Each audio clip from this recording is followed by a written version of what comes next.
Any man, any woman, any church, any organization that is not productive will be poor. It's a law. Please listen carefully. Any man, any woman, any church, any business, any organization that fails to be productive, there is no system to authorize reward for a non-productive personality. Before I discuss a few things and a few ways that God can help us to be productive, let me destroy what I call the consumer mentality.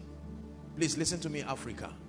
One of the greatest unbecoming of this continent is what we call a consumer mentality. Say consumer mentality. It is sin for God to give you a thing and then it shrinks and dies, and you cannot transfer the abundance of that to a generation. It is sin. Everything God gives men, he expects that they increase. In the parable of the talent, Matthew chapter 25, the Bible talks about 3 men who were given talents. One 5 talents, listen carefully, the other 2 talents, and then the last a talent. And the Bible says the one with the 5 went and made 5 more, increased. The other one with 2 went and made 2 more. But the one with 1 talent returned back and said, you are a hard man, you reap where you didn't sow. And Jesus called him a name. He didn't call him lazy man. He said, you are a wicked and unprofitable. That's the word, unprofitable. There is no gain trusting you. Wicked and unprofitable servant. Africa has been plagued, and sadly, respectfully so, but sadly, our educational system has also contributed in building the consumer mentality. Are we together now? So the whole idea of productivity is foreign to an average African, and worst of it all, to an average believer. The subject of productivity is not taught believers. We have been trained to ignore productivity. Let me tell you, I think the worst scam is to expect life to give to you something. The Bible says give and it will be given to you. That's the law. It didn't say what you give is what must be given, but until you give, nothing should be given back to you. So if you do not give and you expect that something should be given back to you, it's amazing, my brothers and my sisters, how many of us even seated here, just believe that life will have a way and find a way of coming to bring resources to you to meet your needs. Just because God is alive does not mean your needs are met guaranteed. Are you getting what I'm saying now? Productivity. So the average person thinks consumption. Give me, let me eat, it has finished. Give me another one, let me eat, it has finished. Daddy, give me this, it has finished. Productivity. We lack this grossly in Africa. Are we together now? Yeah. So people collect their salaries, and when they collect their salaries, the moment there is a short supply of that salary for 2 or 3 months, they are back because there was no productivity. There was money, but no productivity. Are we together now? Yes.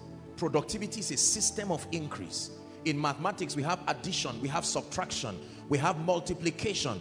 And another name for multiplication, they say find the product of this. And you know that they are talking about multiplication.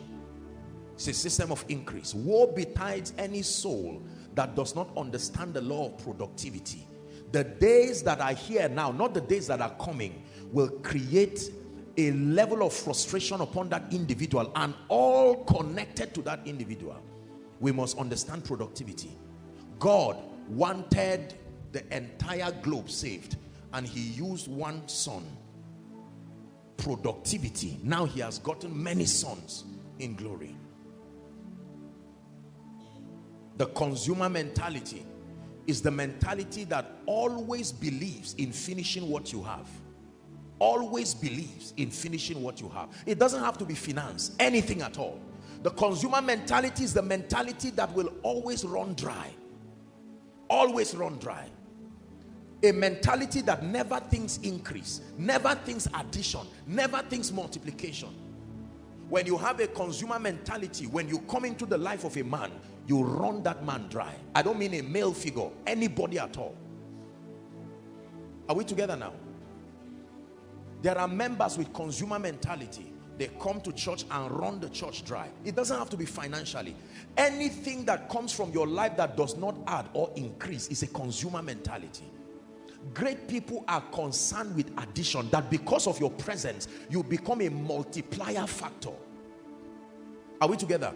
So your whole family is going down, and here you show up, and because of you, something happens in that family and begins to multiply. The greatest way to understand productivity is agriculture. Amazing how you can take a seed. Look up, everybody. You plant that seed. Are we together now? And then you watch it. That orange seed, just give it a little time. It grows. The orange seed is not productive until it can hold orange enough. Are you seeing that now? Yes. In spite of the wind that will blow some other seeds, it has the stamina. And a few months after maturity, you begin to see oranges everywhere. Watch this. You will pluck the oranges, and after a while, it will start again, and you will pluck some more. And there are orange trees and other fruit trees that are older than people. The trees were there before they were born, yet they will still eat of it. That's productivity. Are we together now? No man who is productive becomes poor, no matter what Babylon wants to do or not, no matter what devil, no matter what charm, what cause. Productivity is not an idea for success, it's a weapon.